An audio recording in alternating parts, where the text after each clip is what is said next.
bien. Aujourd'hui, nous allons parler de Maya Nia et de Maeva Guénam. Maya Nia prend la défense de Maeva face à Carla. Je vous laisse regarder la vidéo. N'oubliez pas de vous abonner, de laisser un commentaire et de mettre un j'aime. Merci, à bientôt. Carla, je pique tous les Marseillais. Maëva, qui d'autre encore Kevin, Julien, qui d'autre, dis-moi.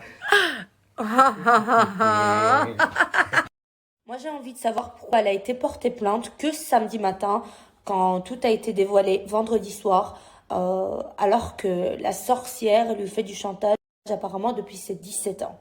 Donc, je ne comprends pas ça. Chérie, je vais essayer de réagir un peu par rapport à ce que j'ai vu, je sais pas, mon post, par rapport à l'histoire de Carla. Chérie, je vais essayer de réagir un peu. Pourquoi elle n'a pas été portée plainte quand elle en a soi-disant parlé à son agent Magali? Pourquoi elle n'a pas été portée plainte quand elle en a soi-disant du n'importe quoi, tout ça? C'est juste qu'elle a été prête à payer des sommes exorbitantes pour être la star du programme, la célébrité mise au premier rang, avant même le père de son enfant, son propre enfant, et détruire les Marseillais sans foi ni loi juste pour briller devant la scène. C'est horrible, c'est dégueulasse. Avant même le père de son enfant.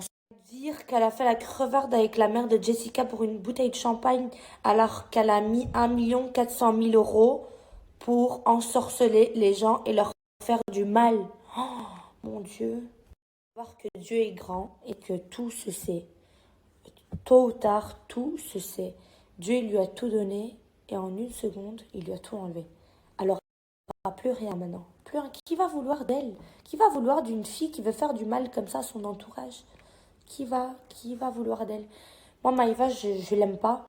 Je la déteste pas, hein, mais je l'aime pas. Par rapport à tout ce qui s'est passé entre tout ce qui s'est passé entre nous. Mais je vous avoue qu'elle m'a fait vraiment de la peine. Vraiment, c'est avec cette histoire, elle m'a fort touchée. Et même hier, dans sa story, quand elle dit oui, oui, désolée Carla, tu n'as rien fait, je sais pas quoi. Je pense qu'on lui a mis un gros coup de pression et qu'elle a eu peur de quelque chose pour faire cette story-là.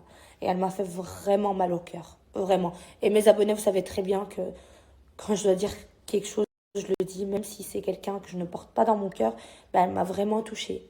Vraiment, vraiment, vraiment, elle ne mérite pas ça. Je pense pas. Elle aura plus rien.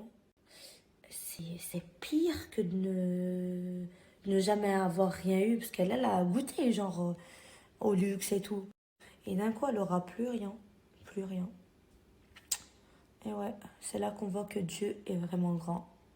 Voilà. Parce qu'elle est faire de la sorcellerie pour faire des programmes. Qu'est-ce que j'en ai rien à foutre de l'argent? Non, mais sérieusement. Juste un truc de source sûre. Kevin, il est parti à Dubaï parce que c'était déjà programmé. Il devait partir pour payer Marc pour pas qu'il sorte des trucs sur Carla. Et, euh, et voilà. C'est pour ça qu'il s'est déplacé à Dubaï. Et c'est tout. C'est tout. Le reste, c'est Nabil qui va vous dire. Là, c'est mon point de vue par rapport à l'émission. Mais les dossiers, les trucs, c'est Nabil. Il m'a raconté, mais je peux pas le faire à sa place. Il va le faire lui. Je vous dirai quand on va faire le live. Ok? Mais je te l'ai peigné, je crois. Un dernier truc, oui, on va l'aider, elle a besoin d'aide. Mais vous voulez étouffer cette histoire ou quoi, en fait? Vous voulez l'étouffer alors que c'est un truc de dingue? Elle a fait une dinguerie. C'est une histoire qui peut pas s'étouffer comme ça. Non, ça donne des idées maintenant aux jeunes parce qu'on a entendu quoi la sorcière, elle l'a aidé à faire de l'argent, elle l'a aidé à être célèbre. Donc tous les jeunes, ils vont vouloir faire ça. Comment on peut étouffer cette histoire? Elle doit payer pour ce qu'elle a fait, hein. Elle doit vraiment payer parce que c'est pas possible. Donc plein de jeunes maintenant, ils vont avoir cette référence, ils vont se dire oui, si on part chez un sorcier, ben on va devenir blindé, riche, nan. Non, tu vas payer, tu dois payer. Oh, il lui faut un ruqya, je crois. Les amis, juste, je reçois des messages de personnes qui me disent comment ça se fait que Kevin n'a pu aller à Dubaï aussi rapidement, etc. Regardez le live de ce soir, ça vous sera expliqué. Il faut savoir que Kevin, c'était prévu avant que ça sorte publiquement qu'il aille à Dubaï. Lui était au courant, puisqu'il était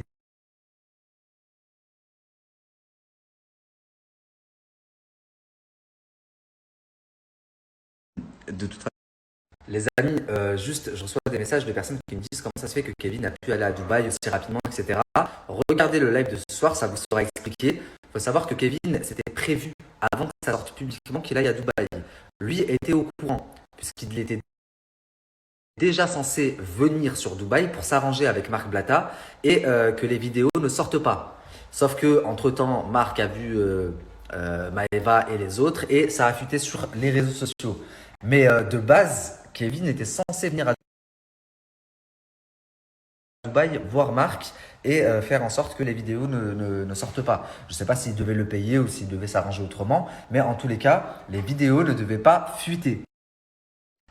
Il y a une vidéo, un bout de conversation qui vous a été mis et qui lui est fake en soi, c'est-à-dire qu'on a pris un bout de conversation de là, un bout de conversation avec lui, un bout de conversation avec lui, un bout de conversation avec lui pour faire une seule et même conversation et vous dire oh, regardez la réponse de un tel et le. Alors en soi oui, car là il y a eu recours à la sorcellerie, mais ça a été vachement amplifié toute cette histoire, ça a été vachement amplifié.